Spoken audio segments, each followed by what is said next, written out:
Alô, parceiro. Fala, Fabinho, beleza? Beleza? Eu sou Tudo tranquilo? britânico, pontualidade, né, cara? Pontualidade. Tá barbudo, meu? Você viu, cara, efeito quarentena, mas sabe o que acontece? Como a gente usa máscara tempo integral, ninguém vê que tá de barba, entendeu? Então, eu continuo normal. Isso é impressionante. É, antes de a gente começar a bater um papo, eu queria falar um pouquinho como eu te conheço, que eu acho que a história acaba sendo bastante interessante, né? Porque a gente se cruzava em competição, porque você lutou pelo ABC, acho que já lutava por Santo André, mas eu ainda lembro dos tempos antigos que a gente, acho que eu era do AD ainda, quando a gente falava assim, o Chuchu e o Bagé lá da Mitra. A gente falava, o Chuchu e o Bagé da Mitra, quando era novo isso ainda. Mas em 2011, num dos 5 cursos de Gokyo que eu fiz para Nidan dentro do depois que eu peguei Shodan, na verdade, graças a Deus, esse foi o curso que eu acabei posteriormente sendo promovido. Você estava com o professor Wagner Vettorazzi lá no Tamoios, e aí a gente se encontrou, você estava junto com ele no curso, né, ajudando no curso. E aí eu nem sabia que iria te encontrar. E eu, na verdade, já era casado e morava perto da academia que você abriu, acho que um ano depois, que é 2 quarteirões da minha casa. Uhum. E na sequência, você trabalha no colégio que meu filho estudava e dava aula de judô pro meu filho. Tanto é que eu falo para as pessoas: o sensei do Rafa é o Chuchu. Ele às vezes treina comigo, mas o sensei dele é o Chuchu. Eu não faço promoção de faixa com ele, não, é o Chuchu. Ele treina comigo? Treina quando ele vai comigo, mas por conta de toda essa história. Então, é mais um irmão do judô que eu conheci. Eu falo que meus melhores amigos, meus padrinhos de casamento são do judô. Eu tenho o prazer de ter conhecido você, que é mais um grande amigo do judô e que nesses últimos, pelo menos nesses últimos 3 anos, de certa forma, algum cotidiano a gente tem vivido junto no bairro, no cotidiano do bairro, no mínimo se cruzando quando os treinos não casam, né? Não, com certeza. E aí eu, só para finalizar, antes da gente entrar e você se apresentar, uma outra coisa que eu gosto do Anderson Cássio, Chuchu, né? Que às vezes é mais fácil as pessoas te conhecerem como Chuchu, eu acredito, né? É que você é um dos caras mais versáteis, foi competidor em luta, em jogos regionais por várias cidades, competidor em kata, quer dizer, competiu em duas frentes bem distintas. Eu tenho conversado com professores de ambos os lados e eles falam assim: ó, bem difícil jogos regionais. Eu não estou falando só de jogo metropolitano. Aí é professor, tem um pessoal de um rendimento mais interessante na academia e dá aula desde os 2 anos de idade, ou seja, está lá na escola rolando com a criançada, que é aquela semi-aula de judô já, né? A gente brinca, a gente conversa bastante sobre o que é essa aula de judô para os 2 anos de idade, que não é uma aula convencional. Então, você passeia por várias áreas de judô. Ah, e ainda, não é o assunto de hoje, você é um empresário das lutas, ou seja, você tem uma academia que você cuida, então você toca tudo. E aí é um desafio pessoal do lado empreendedor do judoca, né? Ou do artista marcial. Né? Então eu queria falar isso, porque acho que isso eu já falei bastante. Agora eu queria, se você quiser se apresentar, falar alguma coisa, eu falei bastante agora. Pô, Fabinho, eu hoje já comecei até com a camiseta do nosso Cangueico, que nós fizemos juntos, né? Fizemos lá na LAC, em alguns anos a gente vem fazendo. É, vou me apresentar um pouquinho. Como o Fábio já disse, minha vida no esporte é desde criança. Eu vou falar um pouquinho como aconteceu essa transição de virar professor, porque com 18 anos, quando peguei faixa preta, logo em seguida eu já comecei a ministrar. Aliás, antes disso, com faixa roxa, eu dei aula já em uma escolinha. Eu percebi que eu gostava disso, né? Eu, eu parti para essa coisa de começar a ministrar aulas, estudar para isso. E, e foi seguindo. Só que, paralelamente, eu sempre fui eu sou um cara que gosta de competir, detesto perder até no paro ímpar, né? Então, isso foi sempre me impulsionando a ser um atleta. O meu professor, Sensei Mito, Ele era um cara que prezava muito, não só pela parte do Shiai, mas pela parte do kata, que também era uma coisa que é muito importante. Hoje os atletas estão percebendo a importância, porque os katas são as essências do judô, né? E Legal. foi assim que eu comecei. E a gente, como o professor Sensei Wagner Vettorazzi aí, um exemplo de Você vai professor, nesse seu de Wellington, né? amigo, Apareceu aí também. prazerzão, Wagner. É um cara que me ensina muito até hoje. Às vezes eu tenho dúvida, eu ligo para ele, eu sei, como que é isso aqui? E aí ele vai lá, pesquisa. Fantástico, grande Wagner. E aí, voltando a falar sobre esse bombril que eu sou no judô, né? A gente vai estudando muito para aprender se adequar a cada situação. Prova disso que nesse momento a gente está se reinventando novamente, né? Aprendendo novamente a dar aula. Então a gente... E tem um ponto que eu acho que esse que é o mais importante, viu, Fábio? Eu não dou aula porque eu preciso dar aula. Eu dou aula porque eu tenho prazer em dar aula. Então, quando você faz isso, ou em qualquer área, você se torna diferente. Você entende o seu público, que isso é importante também, né? Isso a gente vai falar lá num outro momento, no nível de gestor, né? Mas o professor também tem que entender o público dele. E aí ele vê a qual ele se encaixa melhor, né? Eu levo uma vantagem grande com esse apelido de Chuchu, porque a criançada fala o tio Anderson, não sabe quem é. Aí quando eles falam o tio Chuchu, esse apelido já traz a criança para mais perto de mim, entendeu?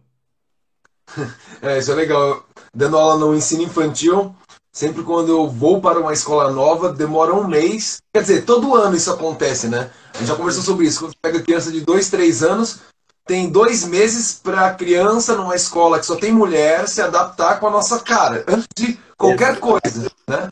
O que esse homem está fazendo nesse lugar aqui, né? Antes de pensar no que é aula, né? Nesses 2, 3 anos de idade. A gente já bateu um grande papo sobre isso. E aí o nome ajuda um pouco, né? Vê um careca, branquelo, grandão, fala, quem que é esse cara aqui, né? As crianças já se assustam, né? A gente já tem dificuldade, Fábio. Por quê? Primeiro, eu tô de barba nesse momento porque eu tô em casa. Mas eu começo geralmente para ministrar a aula, eu já vejo até o jeito que eu estou me trajando. Por exemplo, eu chegar de barba, eu já tenho uma voz grossa que assusta, meu tom de voz é alto, também assusta. Então imagina, chega aquele negão com cara de mal, barbudo, falando grosso, a criança chora, vai correr de mim. Então a gente vai também percebendo, e isso é importante para qualquer professor, né? Notar que não basta a gente ter o conhecimento, também, como eu te falei, né? A gente analisa o nosso público para poder trabalhar junto com eles. Legal. Uma pergunta, na verdade, né? Como eu falei, hoje a ideia é falar do lado do professor, mais do lado do professor do Chuchu, né? Eu admiro muito quando uma pessoa conquista um espaço, por exemplo, em uma escola grande que tem um monte de regras, ela até ela acaba ajudando mais, né? No fundo, a moça.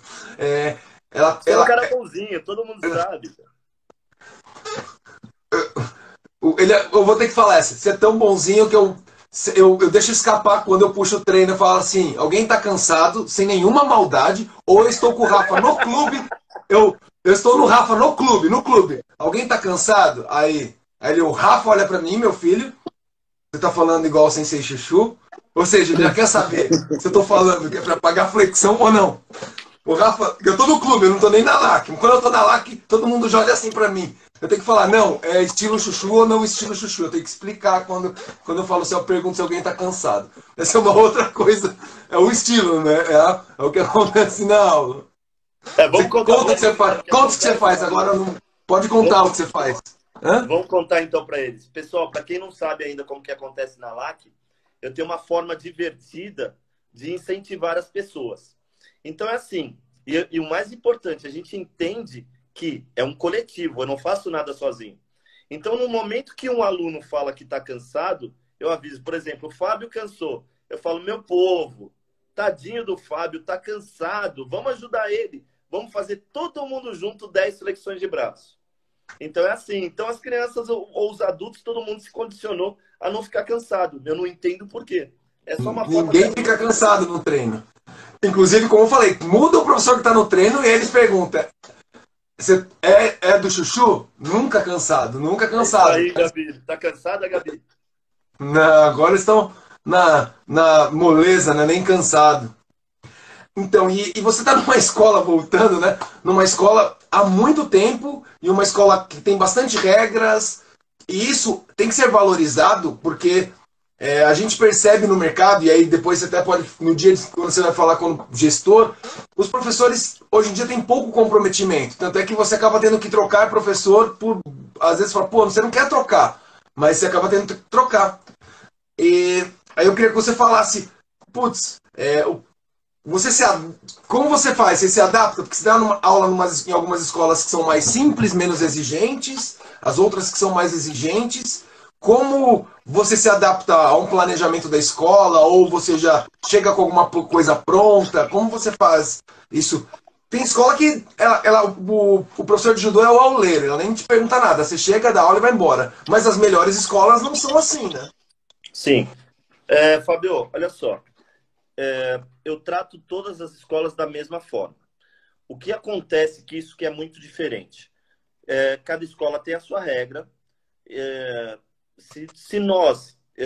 eu falo isso por quê? Porque a gente teve que se modernizar. E a cada dia isso vem acontecendo mais, tá? O professor, antigamente, os nossos professores eram homens que já tinham um formato de aula, eles iam lá, davam a aula deles e iam embora.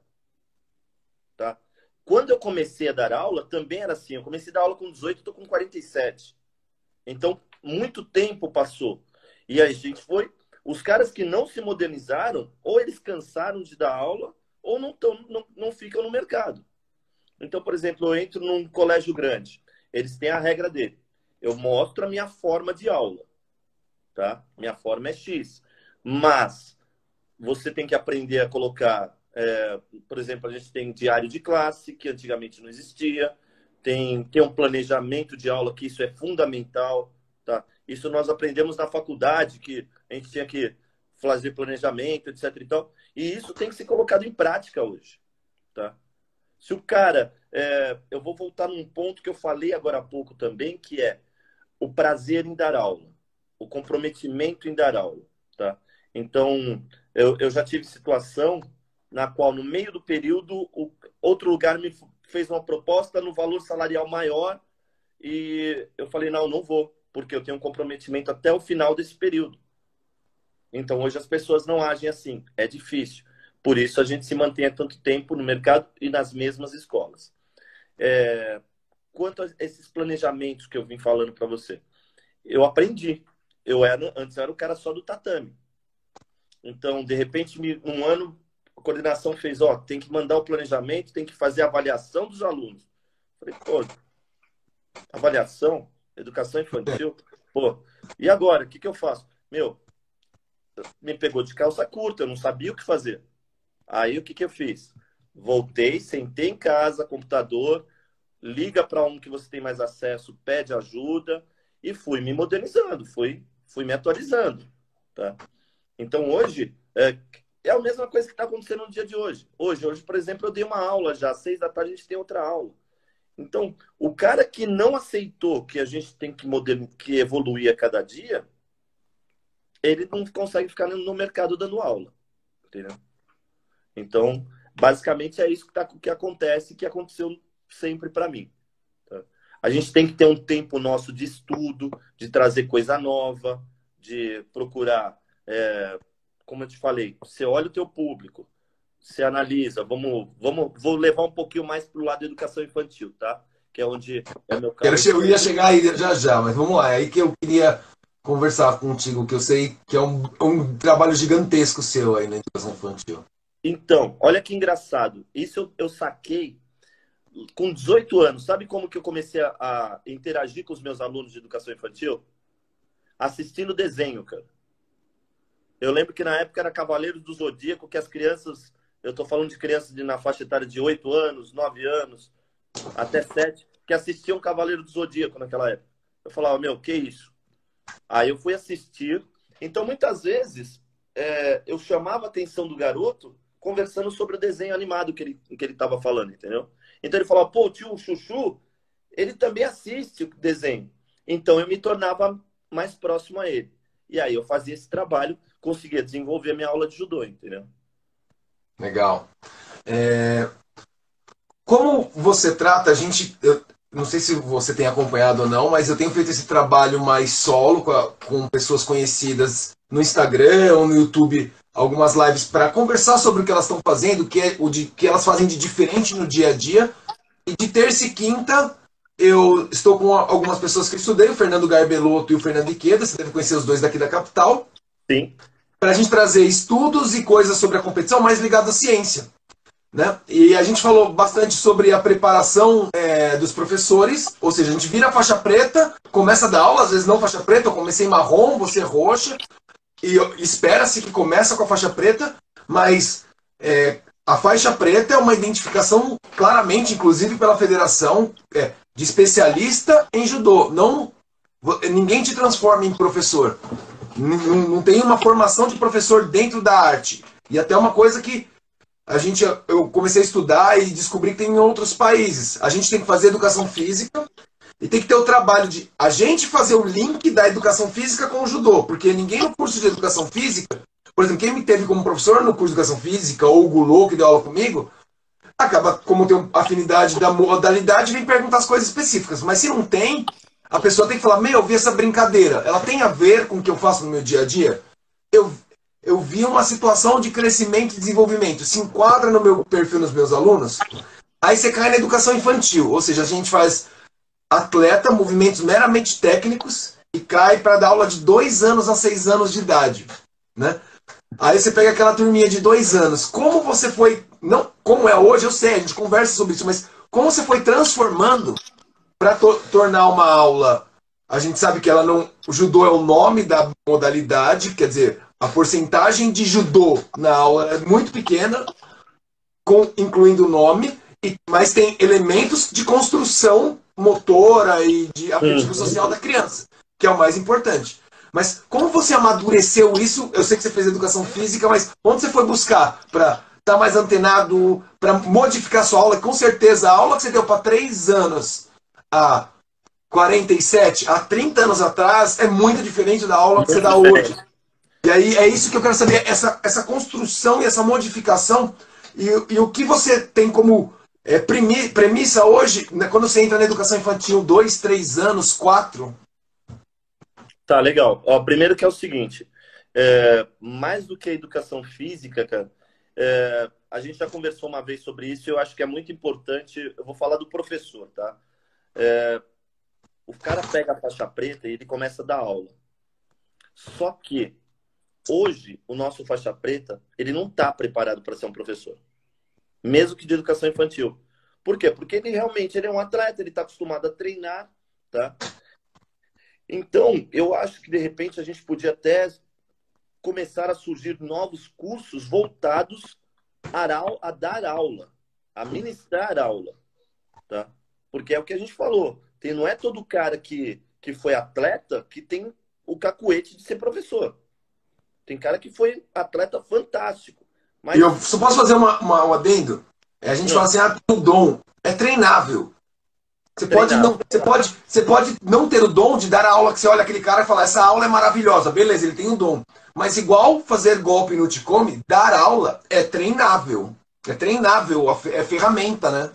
Sim, com certeza. E aí o que eu te falo, que eu falei que eu fui buscar mais do que só na educação física, na pedagogia também, cara. Porque assim, para você dar aula para educação infantil, você tem que ter um pouco de conhecimento de pedagogia, cara. Não tem jeito, tá? Eu me safei de que maneira? Uma bagagem muito extensa, tá? A vontade de aprender, ou até mesmo pegar livros de pedagogia. Eu pego vídeos de pedagogia, às vezes, que eu falo, pô, isso daqui eu posso encaixar na minha aula de judô. Por quê? Porque, como você disse, lá atrás, a criança tinha uma coordenação motora e uma compreensão motora diferente da criança de hoje, entendeu? Então, se eu der os mesmos exercícios que eu dava há 10 anos atrás, a criança de 2 anos de hoje, ela não faz. Então, eu tenho que estar todo ano me modernizando, achando novas estratégias, tá? Para que essa aula flua. Legal. E, o que você prioriza, por exemplo, nas primeiras idades? Porque, como eu falei, a gente se é certo ou errado não, mas as escolas, algumas escolas aparecem com 2 anos, com 2 anos e meio, com 3 anos, que a gente sabe que a última coisa ali ajudou, mas eles também precisam ter a parte. Eu falo que nessa parte nem o motor é priorizado, o afetivo social, as relações, Sim. elas são priorizadas na cidade, né? Mas o que você faz nessa idade, não enquanto tarefa, mas o que você olha e fala, putz, o que eu quero como objetivo central ali nessas turmas bem pequenas. E depois no pré mesmo, que aí já é algo mais próximo do que a gente chama de judô, né? Tá.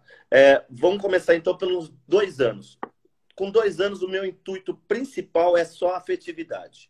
Ela ter esse contato, tá, com o judô e sentir prazer, tá gostando daquilo. Então, uma criança de 2 anos, por exemplo, e é engraçado, eu consigo colocar ela lutando no final do ano, depois de um ano, eu consigo colocar ela lutando, claro, com um amigo, até mesmo comigo, me abraçando, naquela nossa estratégia. Mas o principal nesse momento para eles é o quê? Essa afetividade não só com o professor, mas com a modalidade. Quando eu parto para os 3 anos, eu começo a já me preocupar com um pouquinho mais sobre a coordenação dele. Tá? Ainda não está afinada, mas eu já começo a me preocupar com isso. Então, eu começo a me preocupar também com um pouco da lateralidade, que são exercícios, brincadeiras, na qual ele vai ter que fazer movimento para um lado, para o outro. Tá? Partiu para os 4 anos. Eu estou te falando a grosso modo. Esse processo para cada criança é bem diferenciado. Tem criança que em um ano assimila fácil. Tem outra que não. Então você tem que ir cada dia reconstruindo aquilo até eles se acostumarem com a situação. Com 4, 5 anos, eles começam a ter um pouquinho do entendimento através da brincadeira do que é o golpe. Tá? Que é legal para eles derrubar. Mas aí que está o ponto da aula. Eu me preocupo em mostrar para ele que é legal derrubar, mas que ele também não pode. Olha como fica complicada na cabeça da criança. Pô, o tio está me ensinando que é legal, mas eu não posso fazer. Porque senão eu derrubo meu amigo na rua, ou derrubo no chão, ou derrubo minha irmãzinha. Então, é nessa faixa etária da educação infantil que eu coloco que eles vão fazer aquilo, mas no momento que estão com o professor ou com o pai e mamãe. Tá? Então, em cada idade, tá, a gente vai mostrando isso. Opa, até meu quadro tomou um ipom aqui. Então, basicamente é assim que eu começo a fazer esse trabalho com as crianças, Fabio. Tá. Legal, você fez eu lembrar de um negócio que eu vi essa semana e eu achei muito legal. Tem várias pessoas fazendo ou lives, mas eu vi 2 workshops essa semana, agora já não lembro se foi de domingo ou de segunda. Eu sei o que estava o Sensei Floriano, eram muitas pessoas, e uma das pessoas ela foi para um conceito antigo que é a diversificação motora por meio de várias modalidades. Então ela falou que a pessoa não tinha que fazer só judô, tinha que fazer futebol, tinha que fazer, ou seja, uma variação de habilidades para ter uma coordenação multimembros legal para o futuro. Que é fato que é legal também. Mas aí o Cícero Floriano falou assim, uma coisa que não que ele proíba de fazer outras modalidades, ao contrário, mas ele falou, o que me impede de, na minha aula, eu explorar outras habilidades Sim, fora da parte. Quando eu não estou especificamente em uma situação técnica, mesmo com de 7 a 10 anos, né? Ele fala assim, ó, não, eu posso ter responsabilidade de trabalhar coordenação multimembro, chute, empurrar, bola, ou seja, explorar materiais e dentro da minha aula de judô. É uma parte geral dentro do judô? Sim. Aí eu achei sensacional o que ele falou, porque aí a gente deixa de colocar a responsabilidade da criança fazer outras modalidades e ao mesmo tempo a gente ajuda a falar assim, ó, eu tô dando um acervo melhor, porque se você quiser parar e vai fazer outra coisa, eu não te deixei só com uma ferramenta de judô, né? Só com aquela bagagem de judô nas costas, porque eu brinco que um judoca das antigas é um horroroso dançarino, né?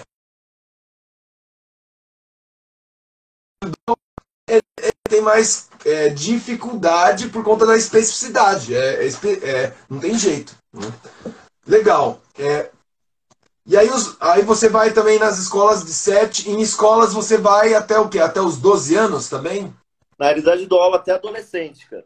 Hoje, por exemplo, eu dei uma aula para para alunos de até 13 anos. Ah, até 13 anos. Bastante. Ah, então eu vou fazer. Você está usando o mesmo Zoom, os softwares online, para fazer as aulas hoje, né? Isso. Para cada escola a gente está usando um portal, né? E aí, cada escola eu tenho as aulas, por exemplo, tem um colégio que eu tenho as aulas da educação infantil, e aí a aula do ensino fundamental é uma outra aula, que foi a aula de hoje, e a gente se prepara para conseguir fazer essa aula em casa. E aí vem um agravante, né? A gente tem que entender que também a criança não tem um espaço privilegiado, então a gente tem estudado para dar aula de acordo com o espaço que aquele aluno tá mostrando para a gente na tela, né? Espaço privilegiado, não tem um parceiro muitas vezes, na verdade, se for judô, né? São todas as adaptações aí para o momento. Mas a parte boa é o que eu tenho conversado com as pessoas que eu tenho não só feito live, mas conversado no dia a dia. É melhor do que parar, por exemplo. Eu tinha algumas aulas paradas, porque em escola mesmo, porque eles não tomaram a iniciativa. E isso acho que vale a pena esse recado. Eu mandei uma mensagem para o coordenador e falei assim, ó, eu tenho acesso a tal ferramenta. Tem como entrar em contato com os alunos? Porque minimamente eu quero mantê-los motivados para quando voltar, ele voltar a treinar. Eu acho que se for pensar no mínimo, eu acho que esse é o mínimo. Ele ter com essa motivação em alta, falar, eu quero voltar a fazer judô. Não apagar a chaminha do judô, né, para a criança. Eu acho que esse é o mínimo do mínimo no momento, né? Não sei. E eu tenho passado isso nessas 2 últimas semanas, que eu até no começo me acomodei porque achei que ia passar um pouco mais rápido.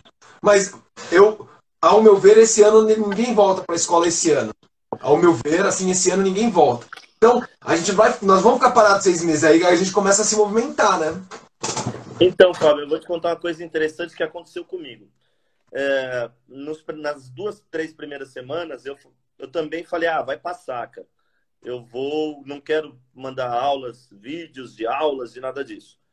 Só que aí eu fui vendo a necessidade que os alunos estavam tendo disso, entendeu? Os próprios pais, eu comecei com os pais da academia, né?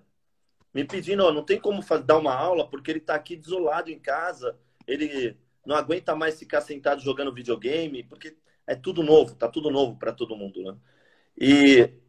E a notícia positiva que eu tive foi, na primeira aula que eu dei por portal Zoom, né? Os pais me mandaram mensagem de retorno dizendo, ele acabou a aula suando, feliz da vida, que ele tá diferente, obrigado. Então, quer dizer, os nossos alunos também estão necessitando disso, tá? Eu vou te falar uma coisa que aconteceu na sexta-feira numa outra escola, que foi muito interessante, cara. O aluno estava acabando a aula, ele olhou para mim e fez assim, Chuchu, ô sensei, eu tô com saudade de fazer judô na escola.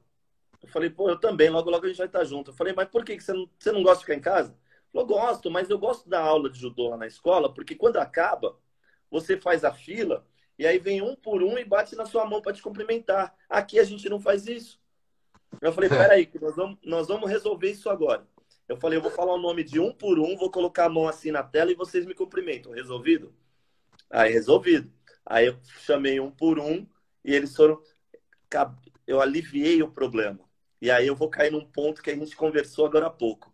A gente vê o que o nosso público está pedindo e se torna flexível para poder sanar essa dificuldade. Legal. Muito bom. Ainda, eu vou sair um pouquinho da escola agora. Eu vou agora... normalmente, eu vou deixar isso em aberto. Normalmente, com as pessoas que eu vou entrevistar, a gente conversa o assunto, às vezes até combina, porque eu quero tirar o melhor de você. Aí o Chuchu me falou assim, eu tô felizão no sentido para fazer a live, eu acho mó legal e manda lá que eu vou responder. Você me falou isso, eu falei, agora então tá bom, eu vou pegá-lo de surpresa. Vamos embora. Você tem um outro trabalho que vai muito além dos tatames. Ele começa dentro do tatame, mas que é um projeto social dentro da sua academia, com crianças e adolescentes de abrigos sociais. E aí, essa sua ajuda, ela não acontece só na aula, porque inclusive você acaba ajudando fora da aula. Eu queria que você contasse um pouco o que você faz e os seus desafios, porque eu acho que até arrepia quando fala, porque eu vejo cada um daqueles meninos, cara, e ó, eu não, é difícil falar, eu sou pai, bundão, assim, ó, já fico. É um trabalho bonito pra caramba. E aí eu queria que você contasse um pouco. Então, Fabio. E é difícil, não é fácil, não é fácil, né? É o trabalho que mais me dá prazer, entendeu? Eu, graças a esse projeto que eu não divulgo, porque eu não tenho interesse nenhum em divulgar nada disso, eu gosto de ajudar. E a gente começou, né, nesses abrigos que as crianças são retiradas do lar por uma série de fatores, violência, abuso. Conheço todos os casos, tá? E eu vejo muito legal, cara, por exemplo, o respeito que eles adquiriram por mim. De que maneira? Não sei se você já percebeu. Tem dia que eles estão indo para a escola, eles passam, entram na academia sem ser, estão indo para a escola. Tchau. Vai lá, filho, boa aula. Por quê? Porque eles se apegam a gente como se fôssemos pais deles, né? Porque o que falta para eles? Eu não tenho dinheiro para dar para eles, mas eu tenho carinho. Então, que sejam 5 minutos do meu dia de carinho, cara, eles já se sentem realizados, eles já sabem que eles são importantes para alguém, entendeu? Eu inicialmente, foi até um projeto que o seu Mário Ando começou numa época comigo, logo com o segundo ano da academia. A gente tem que ter um projeto social. Eu falei, não tenho condição de ter projeto social, nem estou tocando academia ainda. Não, mas precisa, é importante. E aí começamos com essa ideia. Hoje, eu posso até não ter espaço para dar aula, mas que eu vou continuar tentando ajudar esses garotos de todos os jeitos que tiver ao meu alcance, eu vou fazer, entendeu? Quando a gente vê a importância de projeto social, cara, semana passada, é legal você ter falado disso, que eu vou compartilhar uma coisa que eu fiz semana passada, que eu acabei a aula e eu chorei. Eu dei aula para um grupo de um projeto social de Uganda, cara, na África. Meu inglês é horrível, mas a gente se salvou, eles me entenderam. Em uma aula, eles aprenderam a fazer volante vassourinha, conhecido como deshibarai. Em uma aula, eles aprenderam a fazer o sotogari. Em uma aula, eles aprenderam a contar até 10 em japonês. O sorriso daquelas crianças, cara, que estão passando por uma situação que é muito pior que a nossa, cara, a gente tá em dificuldade. Lá, coloca 10 vezes mais. E aí tem um abrigo que acolhe essas crianças que os pais não têm condição de dar comida para eles. E eles ficam lá o dia inteiro com um rapaz de 20 anos, cara, cuidando disso tudo. Caraca. E aí me pediram, uma amiga minha, a Cíntia, fez assim: Chu, você tá dando aula online aí, cara? Entra num portal, dá uma aula para esses meninos, cara. Aí eu falei, vou dar aula do quê? De judô, lógico. Eu falei, eles já fazem judô? Não, não fazem. Mas eles estão em casa lá, estão tristes, não tem nada para fazer. Você entra. Falei, a hora que vocês quiserem, pode me chamar aí que eu entro nesse negócio. Cara, eu já mandei mensagem para ela que eu quero dar aula essa semana para eles, cara. Por quê? Porque a hora que eu imagino o que mexe, né? O que mexe. A hora que eu vi cada um fazendo e depois mostrando para mim que faziam, cara, porra, não tem dinheiro que vai me pagar isso, entendeu? Não tem... Conversando com os meninos aqui, eu não sendo o professor daquela aula da manhã, uma aula ou outra puxa daquelas aulas, o respeito que aqueles meninos têm pela gente, que eles vêm conversar, contar o que estão fazendo, às vezes fala, tá estudando? Aí ele vem te contar o que ele tá fazendo, assim, e aí, meu, é demais, assim, e você vê que é uma necessidade, é uma demanda mesmo, né, e você vai muito além, né, cara, porque você, como eu falei, você vai... muitas vezes a gente conversando, você saiu para resolver coisas que era referente nem à academia, ó, abrigo, que você se envolveu com a coisa toda. Você tá dentro da coisa toda. Juíza da vara, juíza da vara e da infância me chamando para audiência à tarde, deixa de dar aula para ir lá, mas eu não desisto deles não, cara.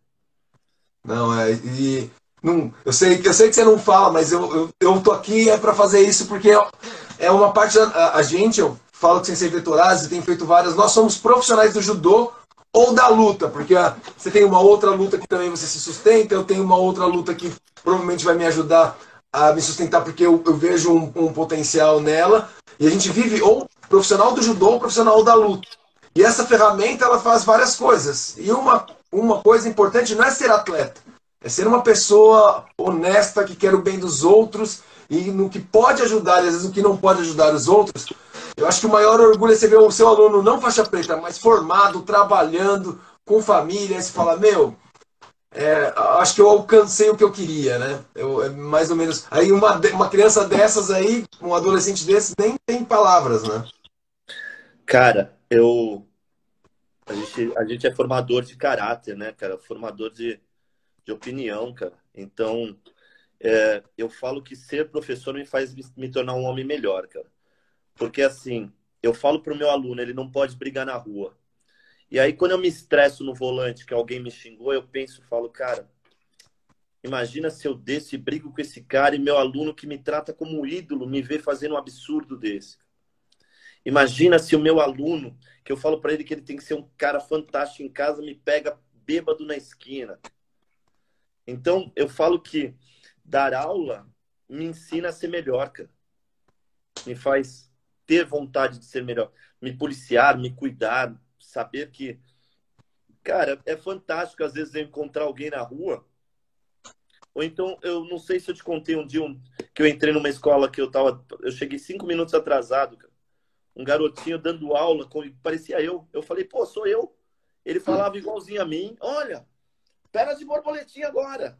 Agora, encosta a cabeça, eu vou contar de um. Eu falei, ué, eles aprendem. E eles levam isso pra vida. Do mesmo jeito que o teu sensei te fez virar esse cara que você é, a gente tem que ver a responsabilidade que a gente está tendo, entendeu?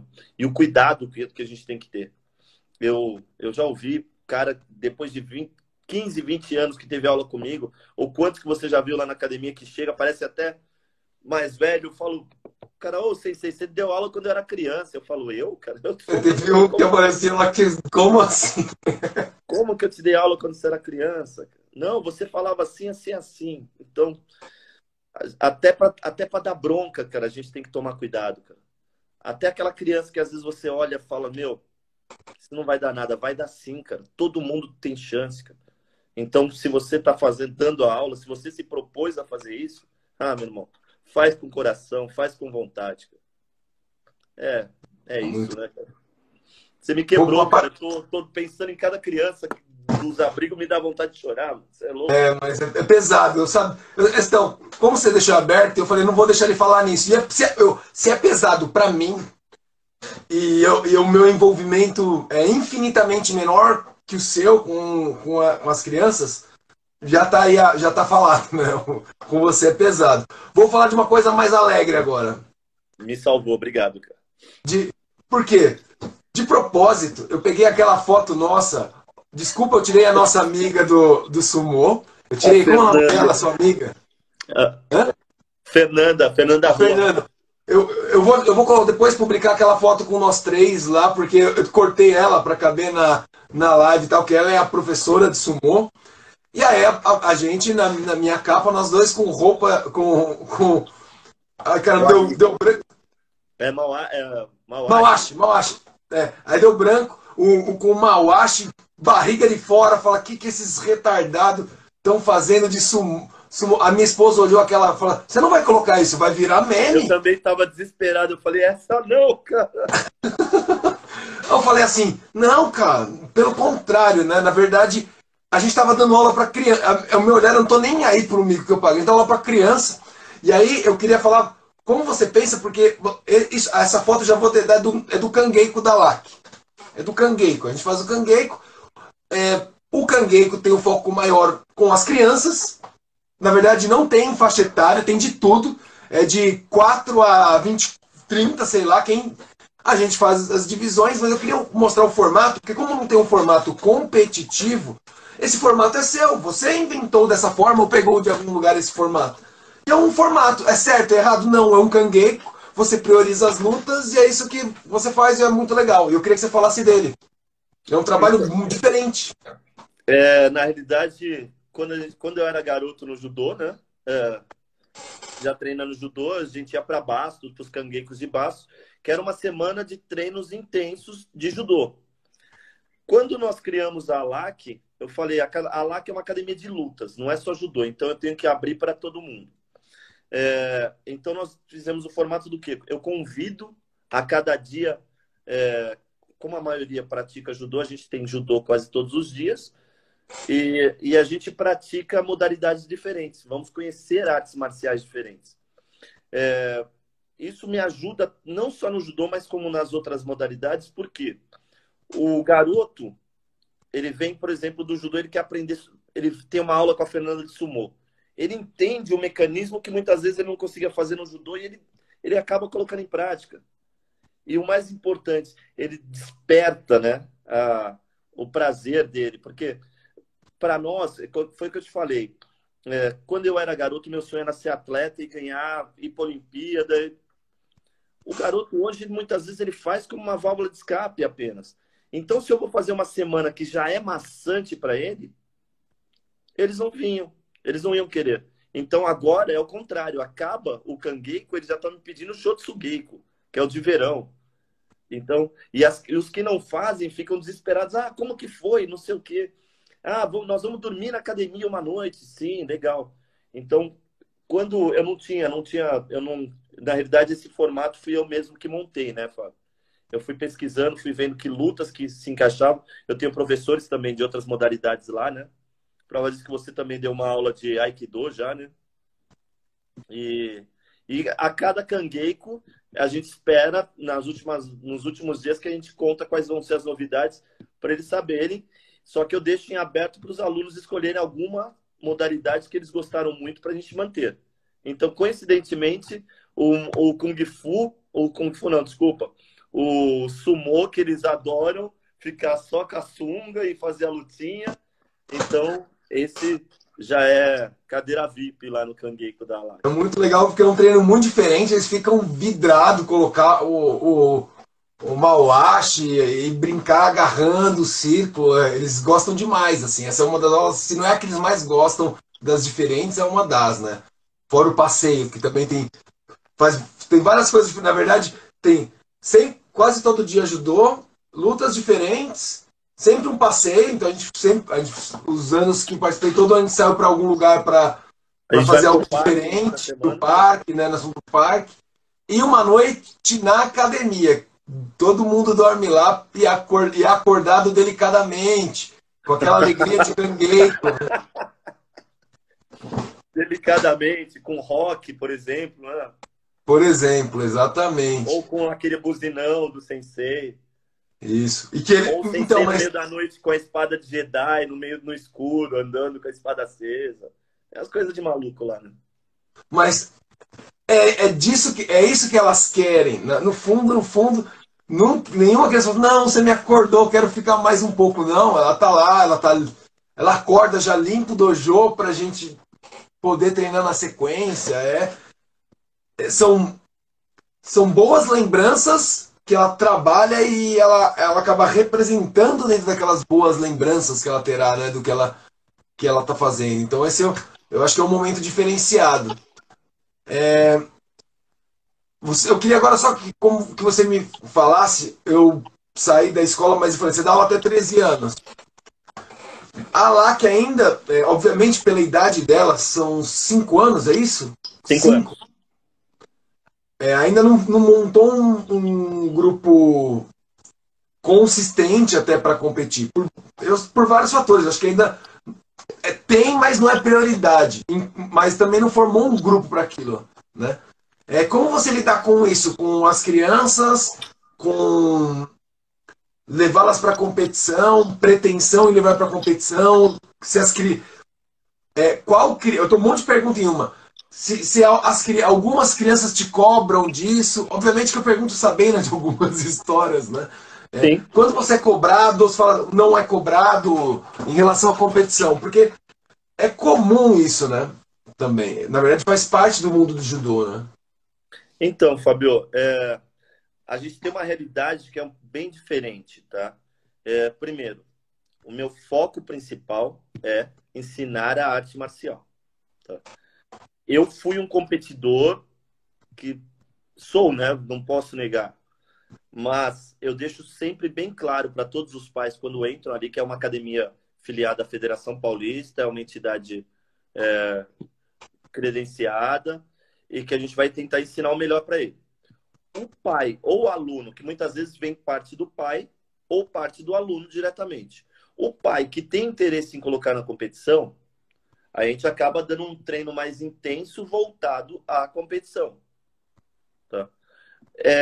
Quando chega a uma certa idade, eu tenho, para você ter uma ideia, tem um lance muito interessante na academia que nós temos muitos atletas que treinam lá, mas que não competem pela LAC. Por quê? É o que eu te falei. Hoje uma realidade são poucas as academias que conseguem manter atletas. Tá? A academia está dando a base hoje. Mas a maioria dos clubes ou cidades... Eu vou dar um exemplo engraçadíssimo. Eu sou proprietário, sou professor da LAC, mas eu não estou federado pela LAC. Eu sou atleta de São Bernardo. Então eu tenho um contrato com a cidade, tá, que se renova a cada ano. Não sei até que ano que eles vão me aturar, mas vai se renovando. E eu sou federado por eles. Por quê? Porque quando eu disputo jogos abertos, jogos regionais, eu tenho que representar a cidade, então eu tenho que estar credenciado. A Gabi, que está se manifestando também, ela é atleta que treina na ALAC e ela compete por Sorocaba. Ela está federada, filiada a Sorocaba. Então, hoje, a gente não tem... eu tenho uma coisa que eu não tenho uma vaidade, tá? De achar esse aluno é meu e ele tem que ficar para mim. Não. Eu sei que ele está ali para ter o conhecimento, receber o meu conhecimento, eu tenho consciência disso e eu vou passar. Qual que vai ser o meu retorno? Quando ele estiver competindo em qualquer lugar lá fora, ele vai... Onde você treina? Pô, eu treino ali.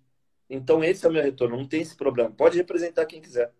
Tá? Só que a gente... E eu entendo e me preocupo, porque quando eu vejo um aluno se destacando, eu mesmo direciono, já direcionei atleta para Santo André, para São Bernardo, para São Caetano, já teve atleta quando eu era da Mito, tá? Para atleta para Sorocaba. Então, por quê? Porque tem fator financeiro que vai envolver isso, né? Por exemplo, a academia. A academia consegue bancar os custos de uma federação de um atleta? Não. A academia consegue bancar um kimono mais para um atleta? Não. A academia é uma academia. Nossa academia ela recebe, né? A gente tem que receber a mensalidade para poder mantê-lo. Se eu vou bancar o atleta, eu não tenho para isso. Então é dessa forma que a gente caminha, entendeu? Eu dou as aulas, se o cara quer uma aula de personal de judô, focado em competição, ele vai ter dentro da LAC. Então a gente trabalha dessa maneira, levando isso para os alunos, né? E quando a gente está em competição, a gente tem outros técnicos, você mesmo acompanha os nossos alunos, né? E a gente vai seguindo. Eu faço parte dessa mescla, né? Hoje minha federação nem é por São Paulo, também é BC pela Rinodê, mas eu sou mais daqui do que lá, porque eu moro aqui. Então eu tô mais na LAC do que na Rinodê. Eu vou na Rinodê de vez em quando, em algumas competições agora que eu diria que eu voltei. Mas por falar nisso, né? Então eu vou falar sobre uma coisa de competição, com esse negócio de competição, você um pouquinho do lado competidor, que até o ano passado ainda você estava rodando o Brasil atrás dos brasileiros, mundiais, master. Acho que o ano passado você voltou, foi pro mundial ainda também, né? Foi para Marrocos. Você foi quantos anos para mundiais master? Cara, meu primeiro mundial master foi em 2005. Eu deixei de ir em 3. Pô, eu fiz 12 mundiais. Caracas, foi um monte. Foi um monte. 12 mundiais eu disputei. Vamos matar Legal. uma curiosidade? Espera aí que eu vou mostrar então. Espera aí. Agora eu fiquei curioso.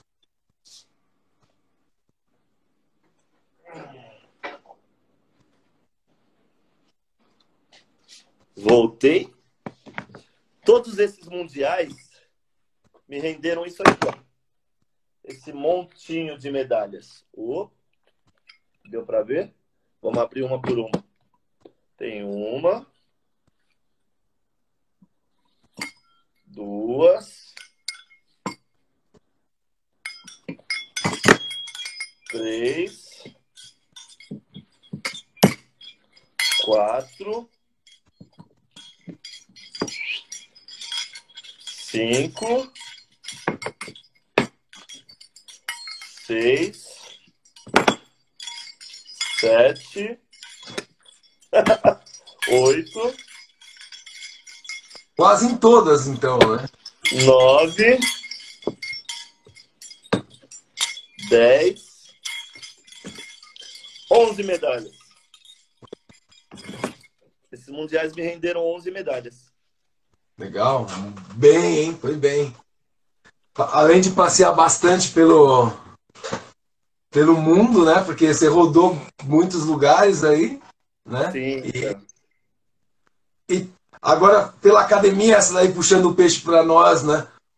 Conta essa história de competição. Ano passado, o Master teve a beliscadinha do Beneméritos, que eu tive o prazer de ir pela LAC, né? Então, esse a gente nem esperava. A gente foi lá, os velhos, cabeça de bravo. Vamos lutar. É para lutar, vamos lutar. Eu também gosto de competir. Eu tava fora, Cara, eu gosto de competir. pô, Ricardo, ó, só dando um salve pro Ricardo, vindo lá, que tá lá em Portugal. Já disputamos muita competição junto, fizemos muita equipe junto. Grande Ricardo Soares, monstro. Então, Já cara, o vi. Beneméritos o ano passado, cara, que surpresa agradável, né, cara? Acho que foi a principal conquista até agora da academia, porque a gente sempre competiu. Quando eu era da Mito, quando eu fui de outros clubes, sempre competimos, né? E o ano passado a gente combinou aí, ó, vamos montar nossa equipe para lutar? Vamos, vamos, vamos, vamos.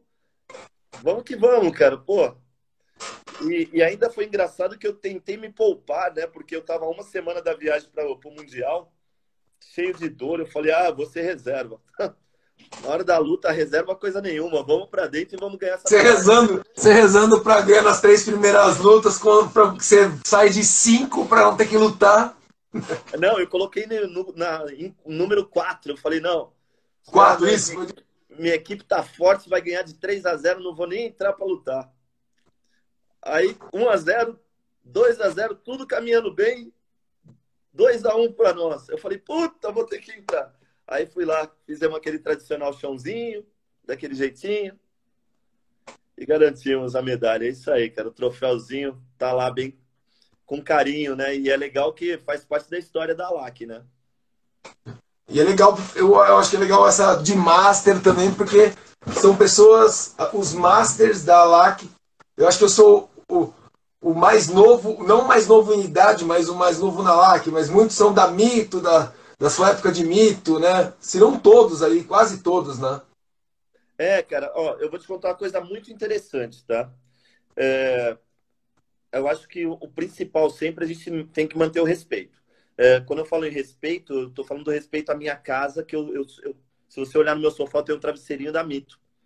E quando eu montei a LAC, olha que interessante. Antes de conversar com os meus pais, eu fui conversar com a dona Elisa da Academia Mito, cara, para pedir a opinião dela. Por quê? Porque eu sempre fui aluno da Mito. A minha academia está a 2,5 km da Academia Mito. Eu falei, olha, dona Elisa, me ofereceram um imóvel, eu não sei o que eu faço. Ela foi a primeira a me apoiar, entendeu? E aí eu falei, eu não vou dar o endereço da academia. Mas isso não muda, né, cara? Quando o cara quer seguir você, não adianta, o cara vai entrar na internet, vai pesquisar e vai te achar. Mas eu sempre deixei isso bem claro. E o convívio com a Mito é fantástico, porque eu mando o aluno para a Mito, eu falo, você mora mais perto da Mito, a aula é boa lá, segue lá. Se não der, você dá uma passada aqui. A dona Elisa faz a mesma coisa, ó, você tem aluno para essa tal faixa etária? Eu falei, tem. Ó, peraí que eu vou dar o seu telefone. Então, esse respeito, eu acho que faz com que a nossa existência, né, que eu falo que a LAC e Mito é uma coisa só. Caminham juntas, né? Em boa parte do tempo que você estava já com a LAC, ainda você continuava sendo um professor da Mito, né? Na Eu não sei realidade, se agora não, mas há um bom tempo depois ainda, né? eu estava como coordenador da Mito. Então, todas as dificuldades que tinha lá, a dona Elisa ligava na LAC e eu falava, tô subindo.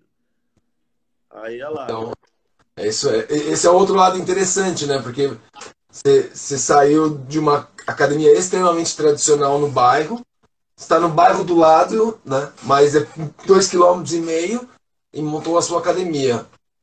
Chuchu, eu tô vendo o horário aqui, a gente então precisamente deve ter uns 4 minutos.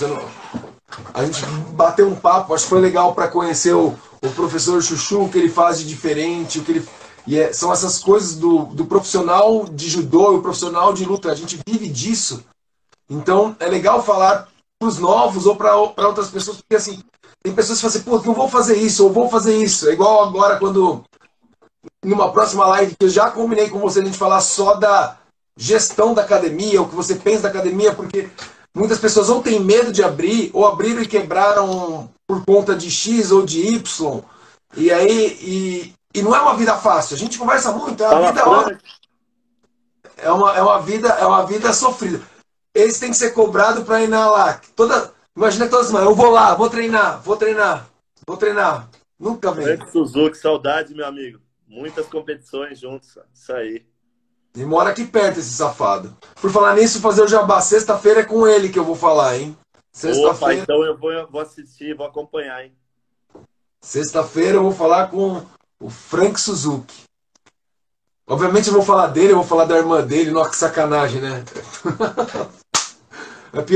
Só para eu sacanear meu parceiro. Não, nós vamos falar de várias coisas que nós combinamos, que vale a pena ser faladas e não vamos falar para a faculdade. Esse é um outro cara que o judô me deu e eu não conheci ele no judô. Você acredita que eu não conheci ele no judô? Eu conheci ele na faculdade. Eu sabia quem ele era, ele sabia quem eu era, mas a gente nunca tinha se encontrado. Meio maluco isso, mas... É isso aí, cara. O judô prega peça na gente também.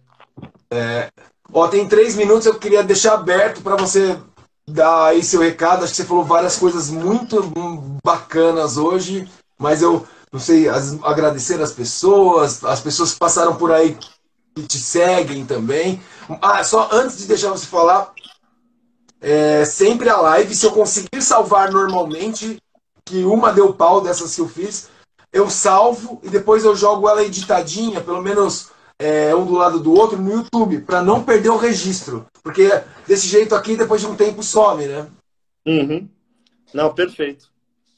Maravilha. Fabinho, eu vou te agradecer já. Igual eu te falei, daqui a 16 minutos a gente tem uma aula também para dar para o pessoal da ALAC. Obrigado. Frank, é um prazer. Vou estar acompanhando a sua live aí na sexta-feira. Obrigado pela oportunidade de falar de coisas que são tão legais, que me dão muito prazer, tá? Tá aí, eu queria agradecer o sensei Wagner Vettorazzi, que também já me ensinou muito, cara, nesses cursos que eu vou para auxiliá-lo e eu acabo aprendendo muito mais, entendeu? É um prazer estar com vocês sempre, tá bom? Ele é um cara muito bacana mesmo aí, eu tenho conversado bastante ainda com ele ultimamente, muito legal mesmo, muito legal. Chuchu, Domo arigatô. Aí, Domo arigatô. Tá lá, ele tá quietinho, mas tá lá nos assistindo. Grande sensei. Um grande abraço, então. Nos veremos. Valeu, Rafinha. Rafa, meu sobrinho, me sacaneando por causa da minha barba. Olha que sacanagem, cara. Beijo grande a vocês. Fiquem com Deus, tá? Valeu. Obrigado igualmente. Tchau, tchau. Pessoal, tchau. Grande abraço.